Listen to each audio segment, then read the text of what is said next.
అడవిలో ఎన్నో జంతువులు ఉంటాయి. ప్రతి జంతువు తనకు ఉన్న శక్తిని బట్టి జీవిస్తుంది. ఆకాశాన్ని తాకేంత ఎత్తుగా ఉండే జిరాఫీ తన ఎత్తును తన భద్రతగా భావిస్తుంది. కొండంత బలంగా ఉండే ఏనుగు తన శరీరమే తన రక్ష అని అనుకుంటుంది. మెరుపు వేగంతో పరిగెత్తే చిరుత తన వేగమే తన ఆయుధమని నమ్ముతుంది. ఇలా ప్రతి జంతువు తన బలాన్ని చూసుకుని తనకు తానే ఒక గీత గీసుకుంటుంది. ఇంతవరకే నేను, దీనికంటే ఎక్కువ కాదు అని. కానీ ఈ అడవిలో ఒక జంతువు మాత్రం అలా ఆలోచించదు. దానికి పరిమితులు లేవు, పెట్టుకునే అలవాటు కూడా లేదు. అది తన శరీరాన్ని కాదు, తన మనసును నమ్ముతుంది. అదే సింహం. పరిమాణంలో అది పెద్దది కాదు, వేగంలో అది చిరుత కన్నా తక్కువ, బలంలో అది ఏనుగు కన్నా చిన్నది. అయినా అడవిలో సింహం పేరు వినగానే ఒక నిశ్శబ్దం అనేది ఏర్పడుతుంది. ఎందుకంటే సింహానికి ఉన్నది శరీర బలం కాదు, తనపై తనకున్న ఆత్మవిశ్వాసం. ఒక ఉదయం అడవి అంతా నిశ్శబ్దంగా ఉంది. సూర్యుడు ఉదయించే సమయం అయింది. ఆ సమయంలోనే సింహం తన గుహలో నుండి బయటకు వచ్చింది. దాని నడకలో తొందర లేదు, దాని కళ్ళల్లో సందేహం లేదు. ప్రతి అడుగులోనూ ఒక నమ్మకం కనిపిస్తుంది. ఎందుకంటే ఆ అడవిలో తను ఎవరో సింహానికి స్పష్టంగా తెలుసు. అదే సమయంలో అడవిలోని దట్టమైన చెట్ల మధ్యలో నుంచి ఒక పెద్ద కదలిక వినిపించింది.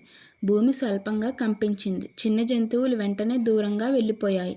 అది ఒక పెద్ద ఏనుగు, కొండంత శరీరం, భూమిని కంపించే అడుగులతో, అపారమైన బలం. మిగతా జంతువులందరికీ అది ఒక ప్రమాదంగా కనిపించింది. అందుకే వాళ్ళు దూరంగా ఉండిపోయారు. కానీ సింహం మాత్రం ఆ ఏనుగుని చూసి ఆగలేదు. మన కళ్ళకు ఏనుగు ఒక కొండలా కనిపిస్తుంది, ఒక అసాధారణమైన శక్తిలా అనిపిస్తుంది. కానీ సింహం కళ్ళకు అది కొండలా కనిపించలేదు, అది ఒక భోజనంలా కనిపించింది. సింహం మెదడులో నేను చేయగలనా అనే ఒక ప్రశ్న లేదు. అక్కడ సందేహానికి చోటు లేదు, భయానికి అవకాశం లేదు. అది నెమ్మదిగా ముందుకు నడిచింది. తల ఎత్తి ఛాతీ విరిచి తన నమ్మకాన్ని ప్రతి అడుగులోనూ చూపిస్తూ నడిచింది. అదే క్షణంలో ఏనుగు సింహాన్ని చూసింది. అంత పెద్ద శరీరం ఉన్నా ఆ క్షణంలో తన బలం గుర్తు రాలేదు. సింహం చూపుల్లో ఉన్న ఆ ధైర్యం మనసులో భయాన్ని నింపింది. ఇది సింహం, ప్రమాదం అని ఒక ఆలోచన దాని మెదడులో నింపింది. అంతే, ఇంకా ఆ భయంతో ఆ ఏనుగు అక్కడి నుండి పారిపోయింది. సింహానికి తనపై తనకు పూర్తి నమ్మకం ఉంది. నిశ్శబ్దంగా, నమ్మకంతో ముందుకు సాగింది. అదే దాని నిజమైన శక్తి. ఈ దృశ్యాన్ని అడవిలోని ఇతర జంతువులు ఆశ్చర్యంగా చూస్తున్నాయి.